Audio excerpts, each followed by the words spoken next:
Hey there, hi there, hello there internet dwellers, and welcome to another episode of the GC Informer. I'm your host Orange Lightning once again on this weekend episode, and let's get straight into the news. First up is revisiting an older gaming series of Sly Raccoon, the platforming adventure type game with lots of thievery and sneaking about. Well, a couple of years ago Sony had plans to make the Sly Raccoon series into a movie, but that seemed to kind of disappear in a puff of smoke. However, it has resurfaced and instead it's being made into a series. PGS Entertainment is working together with Technicolor Animation Productions and of course Sony Interactive to bring Sly Cooper and pals to a TV show. This is set to air with 52 episodes, each running about 11 minutes long, and will be starting in October 2019 and then concluding its second half in July 2020. The teaser trailer is available on PGS's website and shows a basic car chase with Sly and friends, which turns out to be just to get some donuts, but then some thievery presumably ensues off camera and just general hijinks to introduce the characters. The Sly games is always something I actually really wanted to play, having been a fan of similar games like Jak and Daxter and Ratchet and Clank.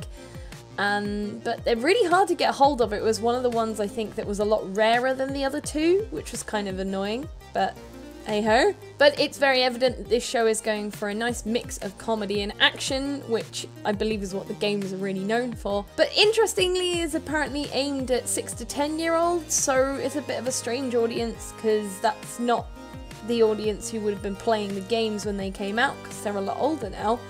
They would be my age. But we'll see, you know, it might be worth checking out. If it's too kid-friendly though, like too aimed at younger kids, then it might not be great for older audiences, but you never know. There's often jokes that older people will sometimes get and the kids won't. Something to keep you watching as well. Another first look now, something very, very different in tone and, well, everything.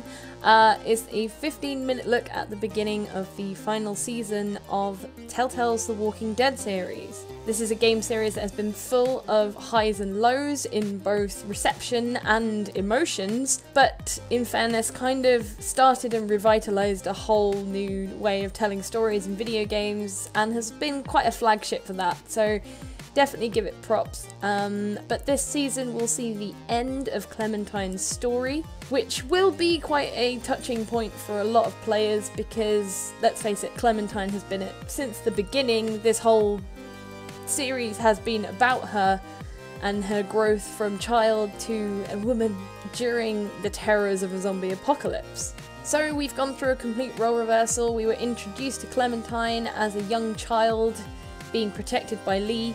Now she is the older protector with a young child in her own care, the orphan AJ, and this series is supposed to see her trying to find a place that she can call home and a nice end to her story.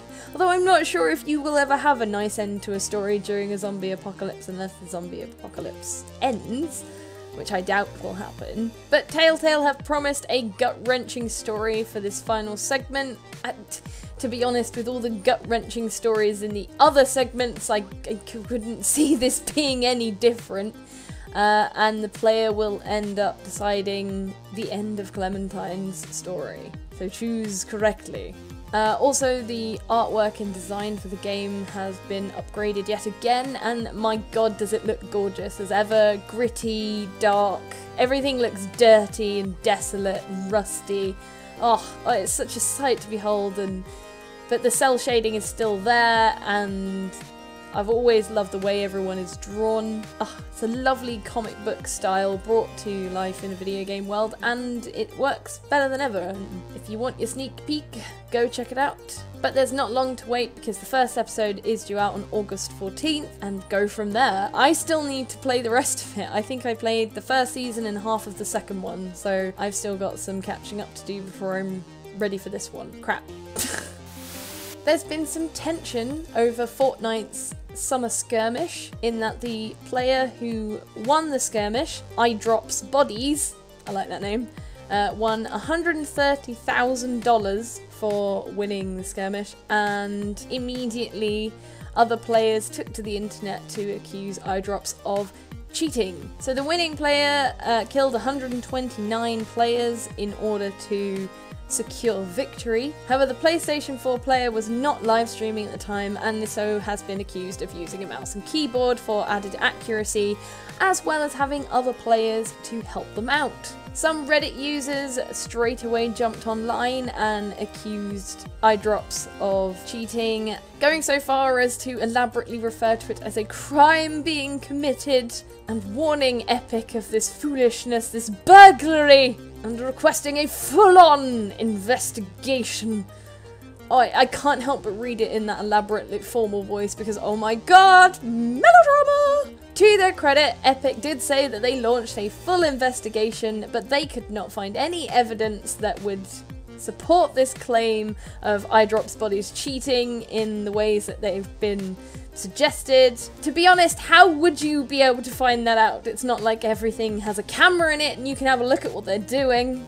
But they have instead appealed to fans of the game and asked them to chill the fuck out.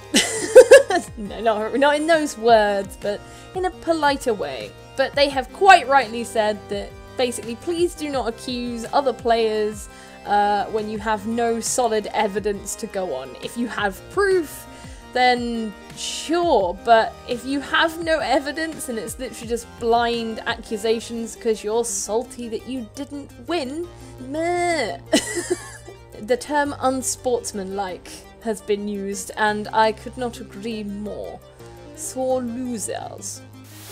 And our final story for today, all you Splatoon 2 fans out there, if you've already jumped into the Octoling expansion, I haven't yet. I would like to, but all that price tag is annoying and I wish it wasn't there. There's going to be an amiibo set. Yes, you can get your very own Octoling amiibos. There'll be a boy, a girl, and the Octoling, much the same as the original 3-pack that was released with the boy, girl, and squid. Now there's going to be an Octoling pack, and it's due to come out in December. December the 7th to be exact, and it will retail at $35. They're pretty cute, I'm not gonna lie, I kind of want them. Personally, I've got my Callie and Marie and I'm very happy with those. But if you are into collecting the Splatoon amiibos and you want to complete your set, well, this is going to be essential for you. And that's it for today. Thank you so much for tuning in. I hope you enjoyed this episode of the GC Informer. Stay tuned to GameCast for more awesome gaming content and some changes along the way. If you're interested in joining the GameCast, please get in touch with us. We are looking to expand our team already, and we are always looking for more content creators who want to fancy reading the news, maybe doing more reviews, whatever you feel like. Get in touch with us and let us know. We'd love to hear from you, absolutely. So, I've been Orange Lightning. Thanks again for watching. Enjoy the rest of your weekends, and I'll see you all again real soon. Take care for now. Bye!